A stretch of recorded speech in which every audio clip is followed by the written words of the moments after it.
네, 조국 혁신당 차기군입니다. 네, 후보자님. 예. 네, 후보자께서는 석사 논문으로 우리나라 역대 국무총리의 정치적 지위에 관한 연구를 쓰셔서 1995년 2월에 발간하신 적 있죠? 그렇습니다, 의원님.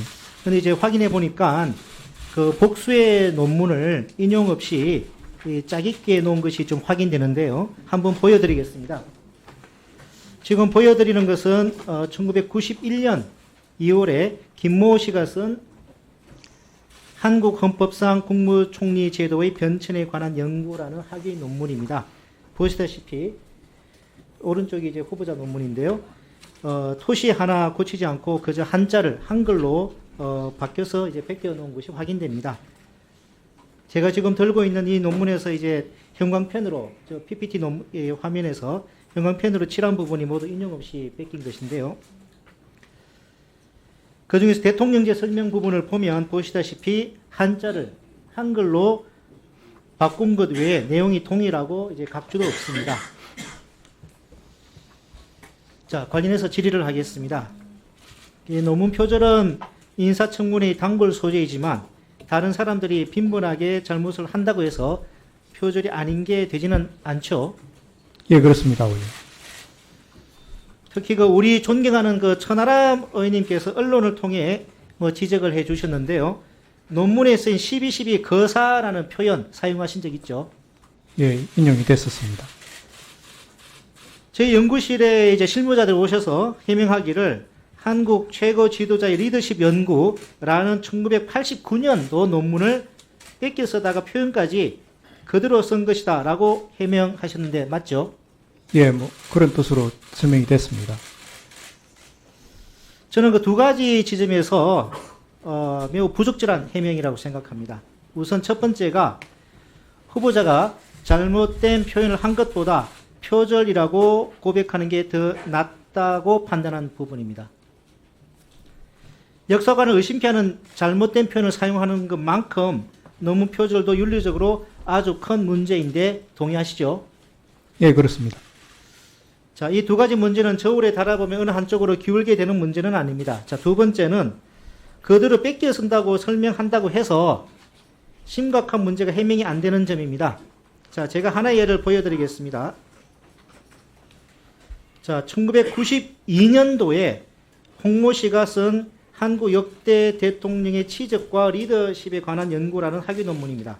후보자와 같은 문장을 인용했습니다. 아까 전에 이제 1991년도 그 김모 씨, 91년 2월에 김모 씨 논문을 후보자가 뺏겨 쓰다가 이제 12.12 거사라는 표현을 좀 쓰게 된 것 같다라고 해명을 하셨는데, 자, 92년도에 홍모 씨, 다른 사람입니다. 홍모 씨가 쓴 한국 역대 대통령의 치적과 리더십에 관한 연구라는 학위 논문입니다.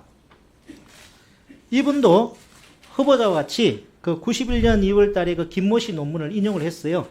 근데 딱 하나 다른 점이 있습니다. 어떤 부분인지 혹시 아시겠습니까?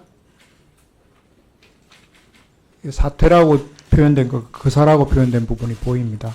그렇죠. 예, 예, 후보자가 별 생각 없이 뺏겨 썼다고 했던 91년도 논문에 있던 12.12 거사라는 부분을 이 홍모 씨는 92년도에 발간을 하면서 12.12 사태로 표현을 바꿨습니다.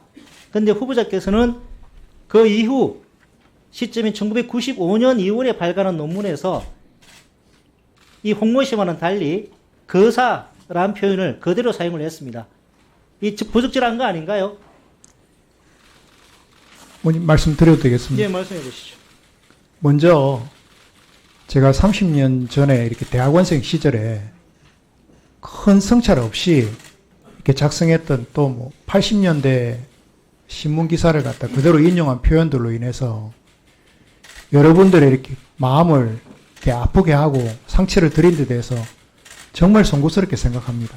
그리고 지금 이제 표절 문제는 원님 이렇게 잘 지적해 주셨는데 저도 이렇게 표절률에 대해서는 미리 한번 이렇게 프로그램을 돌려봤습니다. 그리고 시간 관계상 후보자 미안합니다. 표절률이 뭐 낮다라고 주장하시는 부분은 알고 있는데 그 부분 관련해서도 달리 뭐 제가 반박할 내용은 있습니다만은 관련해서 그 신문에 나온 내용을 인용을 하시다고 말씀을 해명은 하시지만 신문에 나온 내용이 아니라 91년도 2월 달에 김모신 논문을 그대로 이제 뺏겨서 했다는 게 실무자들 해명이거든요. 네.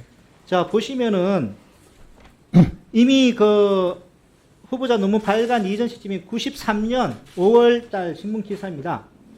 이미 그 당시 정부가 청와대가 오늘의 정부는 광주 민주화 운동의 연장선 위에 있는 민주정부라면서 12.12는 군사 쿠데타 즉 사건으로 이미 정부가 공식적으로 규정을 한 바 있습니다.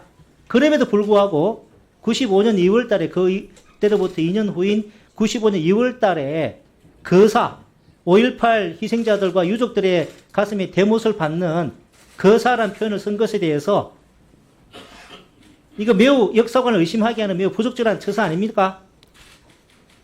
예, 의원님 충분히 그렇게 생각하실 수 있고 아까 말씀드린 것처럼 그 부분에 대해서 정말 송구스럽게 생각합니다. 근데 의원님 저도 이제 80년대 후반에 대학 생활을 시작했었습니다. 그 당시에 있었던 우리 5.18 민주화 운동 같은 경우에 얼마나 가슴 아픈 사건이고 또 그게 얼마나 이렇게 대한민국 자유민주주의에 초석을 놓는 이렇게 숭고한 사건인 거 저 알고 있습니다. 자, 좋습니다. 그러면은 그 12.12 거사라는 것이 후보자의 그 소신이 아니라는 거죠. 부적절한 예. 표현 인정하는 거죠. 하여튼 올리지 않는 표현인 거 맞는 것 같습니다. 지금 분위기 자, 그런 것 같습니다. 그러면은 지금 국민의힘에서도 5.18 정신을 헌법 정신에 수록하자는 입장이신데 지금 이 2024년 현재 전두환 학살자 전두환의 호를 딴 일회공원이라는 공원이 있습니다. 경남 합천 제 고향에 있는 공원인데요. 계속 그 주민들이 철거 요구를 하고 있는데 자, 이 일회공원에 대해서 후보자 입장을 한번 묻고 싶습니다. 아, 예, 의원님. 제가 지금 말씀하신 어떤 일회공원에 대해서 입장을 표명하기는 좀 그렇고, 저도, 이렇게 1214, 아닙니다, 의원님. 그 1212 사태에 대해서는 이미 대법원에서 군사 반란 사건으로 이렇게 판결이 났고, 저도 그 부분에 동의하고 있습니다, 의원님. 네, 정리해 주십시오. 제가 일회공원에 대해서는 이렇게 다르게 말씀드리기가 지금은 좀 어려운 것 같습니다. 하여튼 지금 제가 전두환 정권이라든지 112 부분에 대해서는 그때 제 표현과 그때 제 가치관이나 성향하고는 전혀 관계가 없습니다. 네, 수고하셨습니다.